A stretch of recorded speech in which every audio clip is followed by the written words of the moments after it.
Asa, baka kung ano mangyari sa kanya.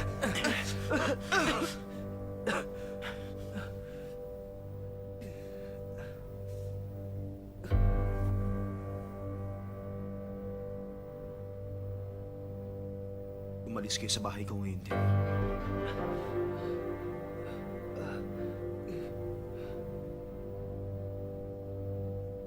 Walang kwenta si Damingse. Tapos nananakit pa. Balik na naman siya sa dati. Oo nga. Nakita mo ba yung mukha niya? Kapag ano ang itsura niya, yun yung galit na galit talaga siya. Parang isang hayop. Ang pinaka nakakatakot, bukod dun sa galit niya, ang mga mata niya, may puot. Kung ikukumpara sa isang halimaw, mas nakakatakot siya. Mas sensitibo siya, at mas delikado. Wawasakin niya ang lahat, kung kailangan. Tama siyang Master Watchelay. Auntie Jade, Yan din ang bagay na inaalala ko. Alam kong lumaki siyang Master sa mundo ng kalungkutan. Hindi niya naranasan ng iba pang emosyon. Ito ang unang pagkakataon na nagmahal siya. Pero hindi naman mapa sa kanya. Kaya ang pag-alis ni Sansay, walang ibang paraan para yun ay matanggap niya. kahit kailan hindi pa po natalo si Ase. Bago sa kanya ang pakiramdam na ito. Ang alam niya lang, gusto o ayaw niya. Ngayon niya lang naranasan ng umibig. Hayaan niyo siyang matorture. Huwag ka munang lalapit kay Asa. Para walang masamang mangyari sa'yo. Malaki talagang problema ng taong yon. Akala mo kung sino na siya kung manakit. Makasarili pa. Bakit hindi niya isipin? Umalis si Sanchay. Ano sa palagay niya ang dahilan nun? Pwede ba namang wala? Hoy, Xinghe. Kung magsalita ka, para may alam ka.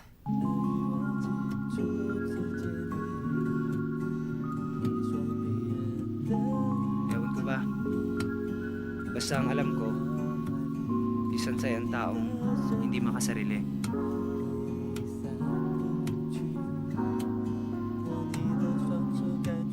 Ba? Na dahil sa problema ng pamilya natin, iniwan ni Sanchay si Dao Mingse?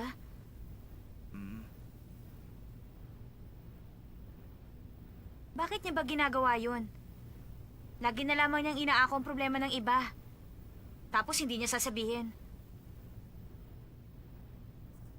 Hindi ako makapaniwala sa ugali ng mama ni Dao Mingse. Teka, alam na ba ni Dao Mingse yun? Damingse, ang walang puso't walang kaluluwang yon. Wala siyang planong hanapin si Sanchay. Kung alam ko lang hindi magkakaganito. Kung ako yun, hindi ko papayagan Huminahon yun. ka lang.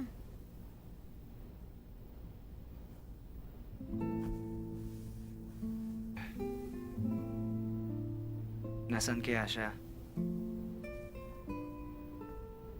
Kawawang Sanchay.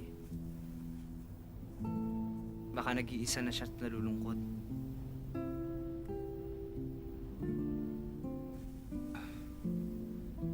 Wala man lang tayong nagawang tulong.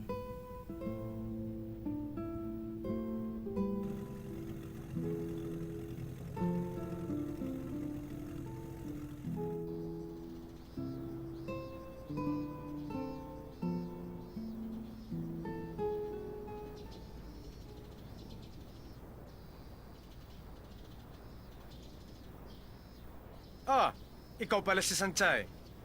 Narinig ko. Ang sabi raw ng mama mo, mayaman ang naging nobyo mo. Huwag ka sana magagalit. Pero ang sabi ng mama mo, kapag kinasal ka na, wala ka na raw poproblemahin sa pera.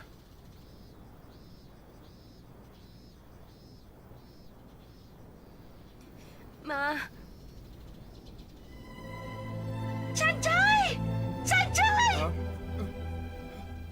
Narito ka! Mabuti naman at napadalang ka! Miss na miss ka na ni Mama, anak! Bisa-bisa kita, anak. Sanchay!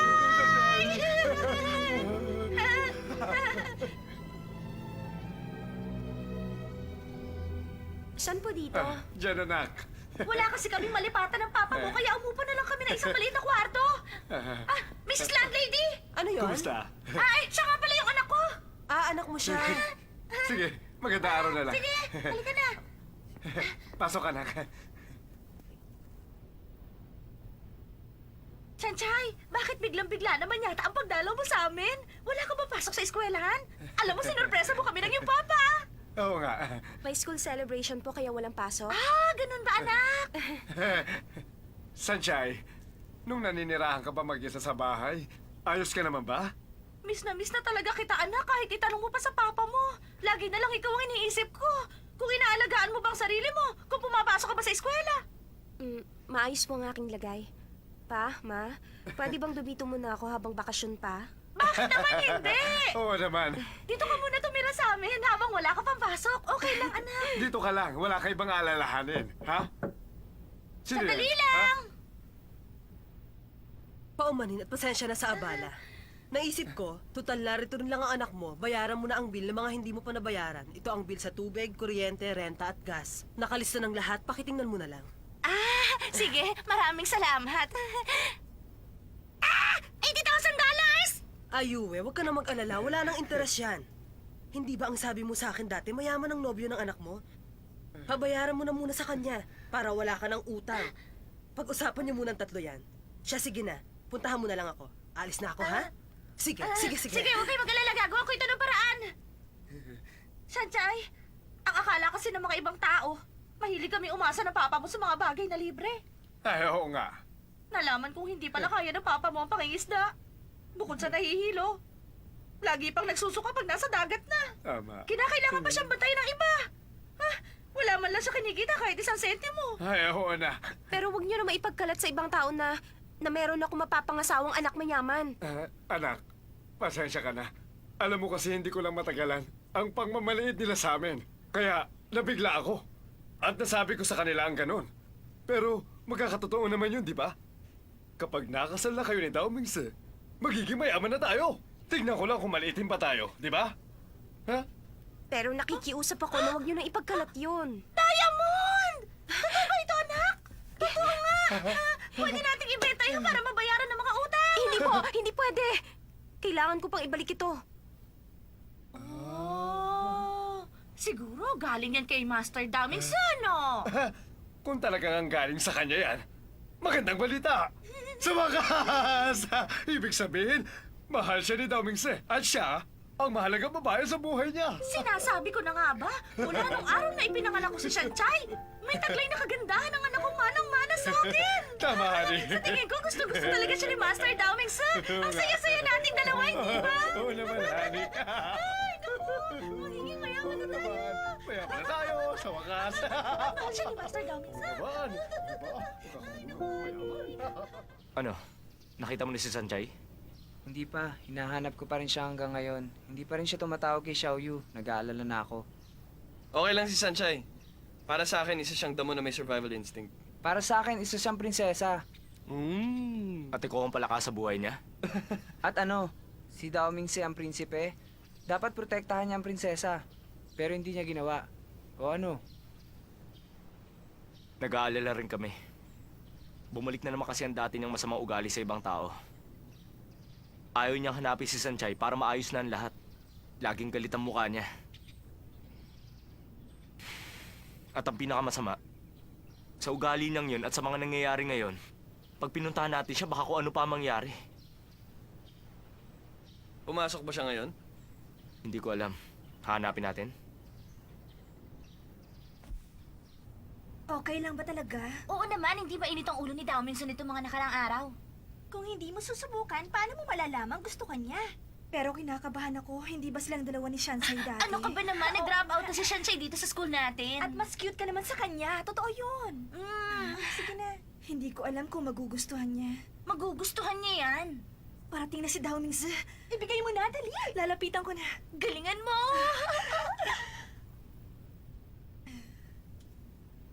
Dao Mingse, ako mismo ang gumawa nito.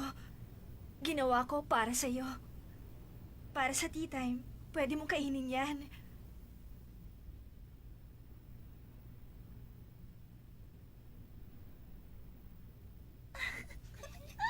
Nakita mo yun? Hindi masyadong maganda ang pagka-bake. Pero ikaw ang iniisip ko habang ginagawa ko yan. Matagal ko nang gustong sabihin. Gusto kita, Dao Mingse.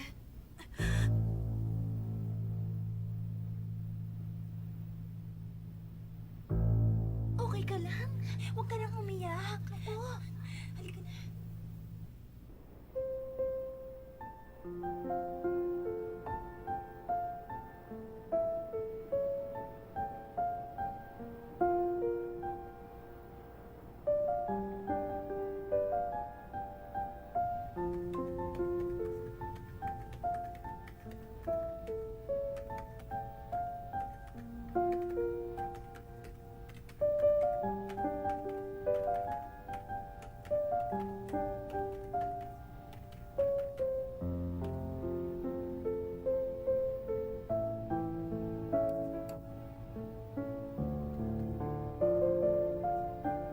Sanchay, nasaan ka ba ngayon?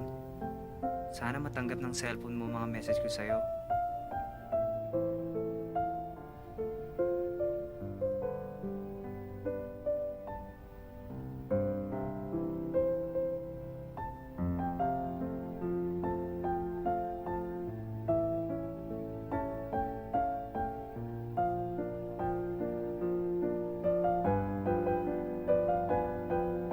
Hindi ako makatulog kahit anong pilit ang gawin ko.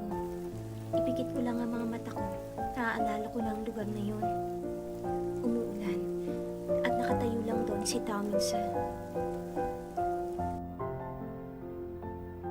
Ano na kayang gagawin ko? Nagsinungaling ako kay Mama. Ang lahat ng tao sa bayang ito, iba naman ang iniisip tungkol sa akin. Kapag nalaman nila na tinapos ko na ang lahat sa amin ni Tao Mingse, na nag-drop out ako sa Yingte Academy, kapag nalaman nilang lahat ang tungkol doon, hindi na kami pwedeng manatili dito. Kailangan ko ng pera. Bakit nga ba ang hirap mabuhay?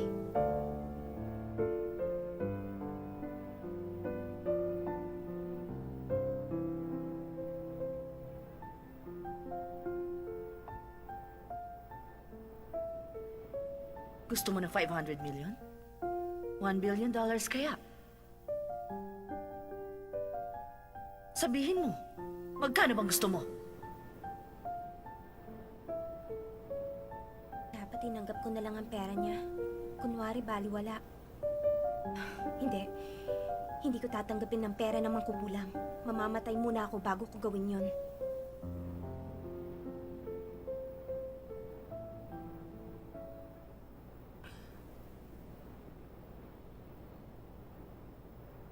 Nagbalik ka na. Sinasabi ko na nga ba, babalik ka? Sandali, ano ba?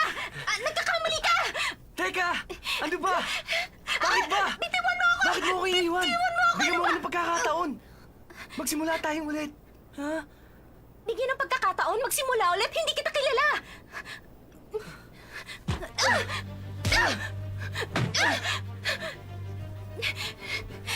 Baliw siya! Nakakatakot siya!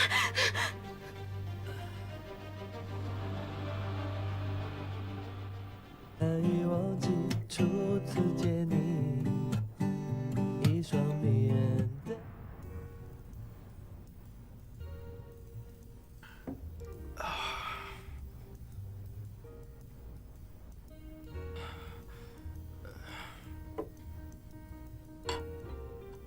Hinahanap ka namin. Narito ka lang pala. May bala ka palang uminom. Sana tinawagan mo kami. Mitsuo, Ano, Michuo? Anong gusto mo? Bahala ka na. Kahit ano, inumin ko. Gagawa ko kayo.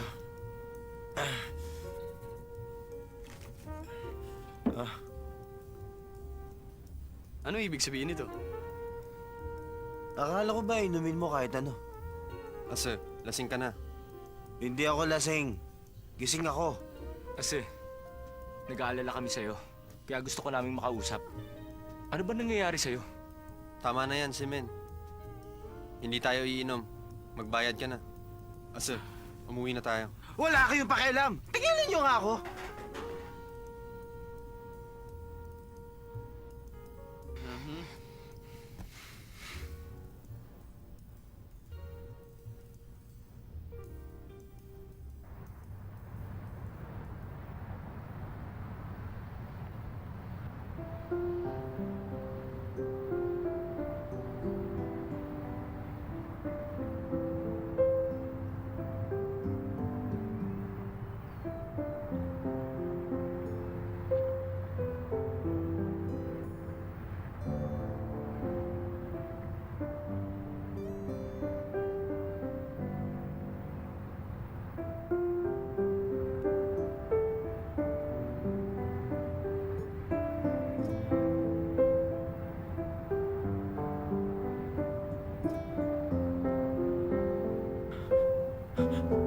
Sanjay! Nagkakamali ka.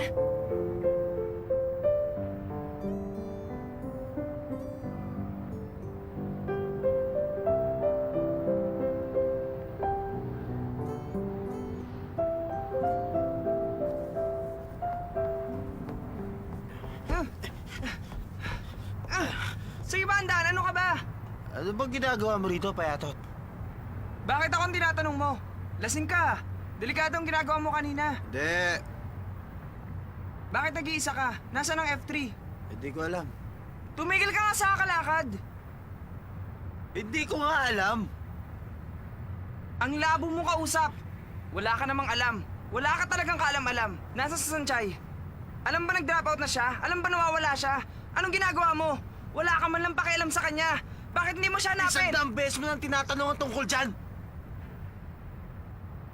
Huwag ka umupo dyan, nakakahiya ka. Umalis ka!